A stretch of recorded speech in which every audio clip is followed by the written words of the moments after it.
Pameran karya mahasiswa yang bekerja sama dengan DPRD ini memberikan pengalaman berharga bagi mahasiswa untuk dapat mendiseminasikan hasil pemikirannya dan juga hasil karya dari kegiatan perkuliahan.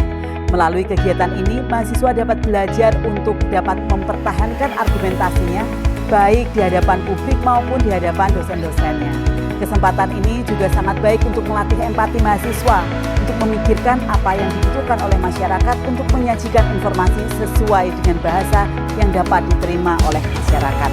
Semoga kegiatan ini dapat berlangsung dengan baik dan dapat berlangsung dari tahun ke tahun sehingga keberadaan Fakultas Hukum UKSW dapat memberi dampak secara langsung untuk Salatiga di mana Fakultas Hukum berada. Dan kami juga berharap semoga kerjasama dengan DPRD Kota Salatiga dan juga dengan lembaga-lembaga lain di Salatiga dapat berlangsung dengan baik dan dapat ditingkatkan kualitasnya di masa yang mendatang.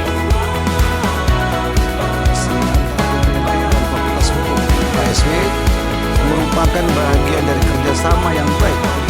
Kolaborasi ini akan meningkatkan kualitas produk hukum itu sendiri dan juga bagi mahasiswa dalam rangka mampu untuk melakukan gelar-gelar karya terbaik di bidang hukum.